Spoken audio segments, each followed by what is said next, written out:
دوباره می سازمت وطن،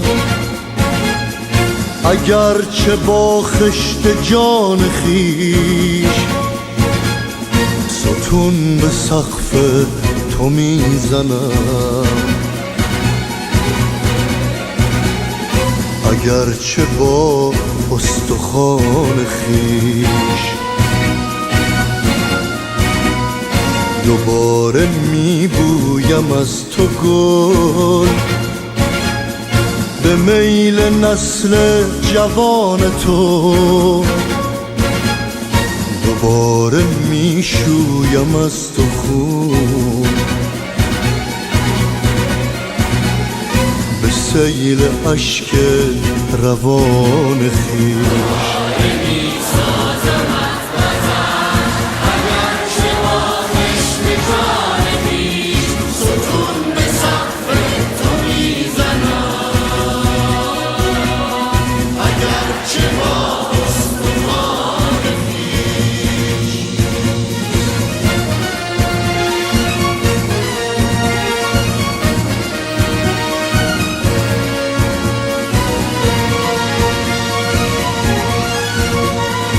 اگرچه 100 سال مرده ام به گور خود خواهم ایستاد، که برکنم قلب اهرمن به نعره آنچنان خویش.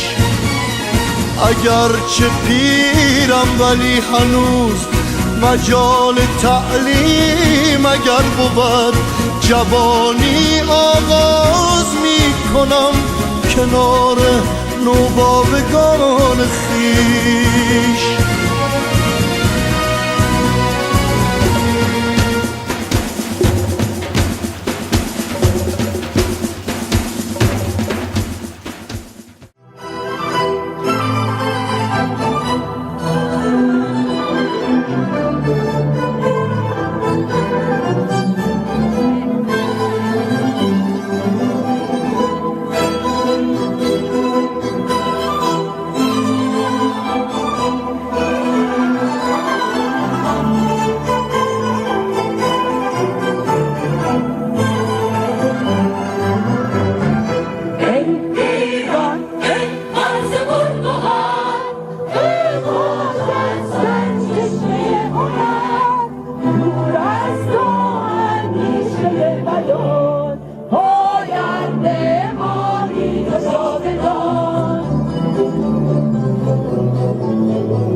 این جان ما پاینده باد خاک ایران ما.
ایران ما Hello, my name is Sophia Moshasha. I am a second-generation Iranian American and proud enthusiast of human rights, following the wise philosophies of Cyrus the Great. I'm here today, among others, with the goal of achieving one thing: justice and opportunity for all humanity, and in this case, the striving people of Iran. America has been proud supporters of many countries in their times of need, in times of natural disasters, terrorism, and oppression. The desperate people of Iran have made numerous attempts to have their voices heard with no hope of change to come. They're not asking for troops on the ground. They're asking to be heard. As U.S. Ambassador Nikki Haley said while addressing the UN, we must not be silent. The people of Iran are crying out for freedom. I understand that there is usually an underlying self-serving motive to assist countries, whether it to be to maintain good relations, the need for their resources, or pressures from allies.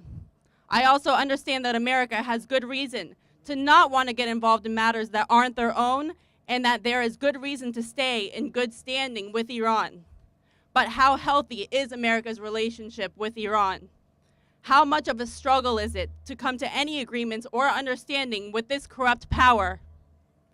What I would like our government to consider is how much America would benefit from better relations with Iran, with rational people in power. In an effort to better relations with Iran, it is imperative to equip their people with the tools to unite and succeed in their efforts to stand up to this regime. Most Iranian Americans I have met are successful doctors, lawyers, or business owners that have had a significant impact on our country's society. Imagine if Iran's government were guided by these inspirational men and women. Let's allow Iran to be the powerhouse it was meant to be, one that will benefit both their people and ours. We will not let more people die in vain, and they will not stop until justice is served. Thank you, President Trump, for defending human rights for Iranian people. Thank you. Afternoon, everybody. Thanks for coming out. It is very cold, and it's great to see many of you out here. درود به شرفتون, درود به غیرتتون. As you all know, during the past few days, there have been in many dozens of cities, towns, and villages, there have been protests. People have been taken on the streets, chanting against the core of the regime, chanting against the supreme leader, and going basically past the reformists. So they are not looking to reform the system anymore. They want the system gone. They want it done with. They are over it.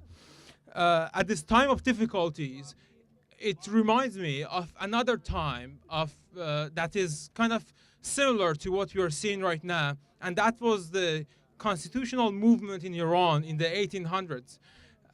And that was when Muhammad Ali Shah, basically with the support of Russian troops, attacked the parliament and attacked the freedom fighters and put Tabriz in a siege. At that time, there was a young American teacher in Tabriz for the Christian church in his early 20s. He was a Princeton graduate in the name of Howard Baskerville. He joined the rank of Iranian patriots to fight for freedom, and he gave his life for the freedom of Persians. And he was known to those freedom fighters as the Persian Lafayette.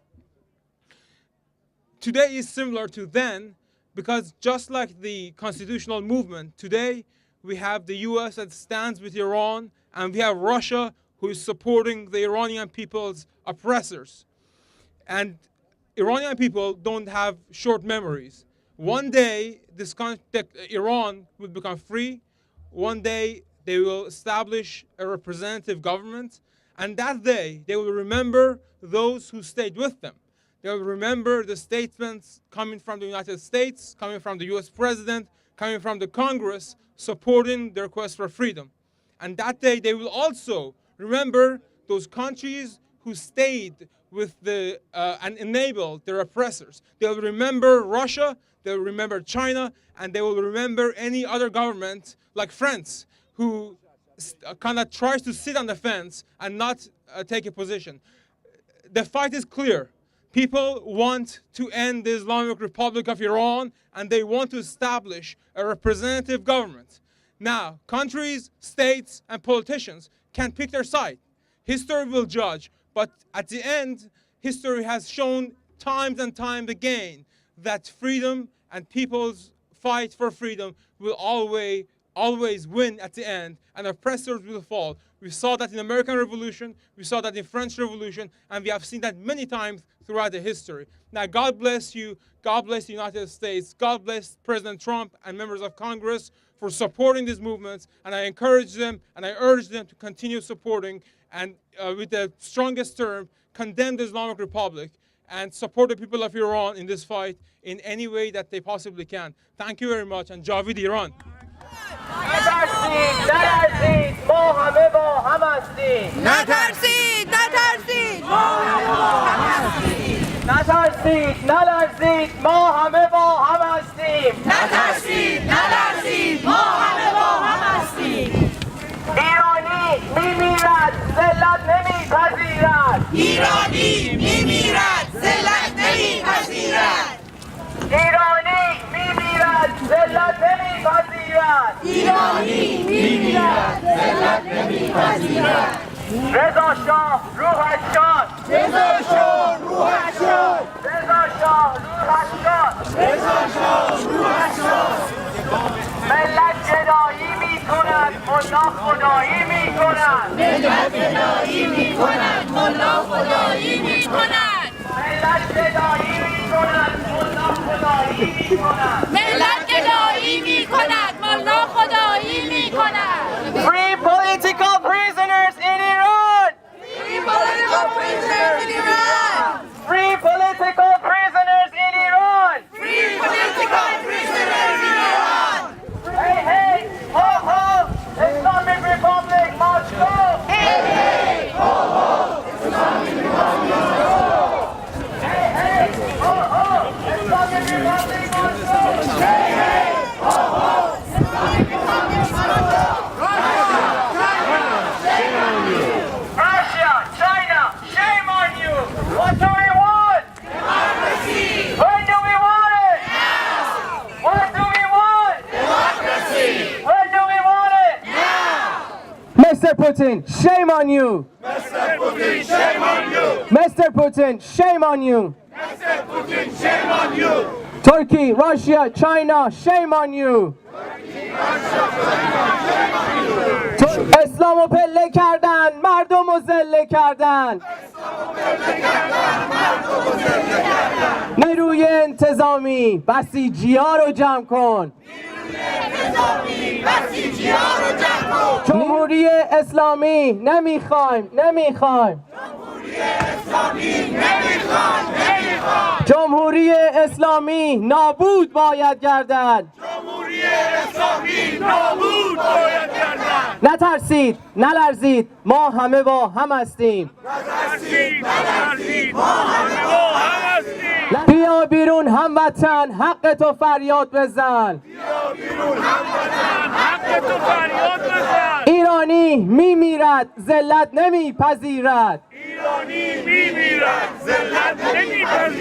رضا شاه روحت شاد ملت گدایی میکند ملا خدایی میکند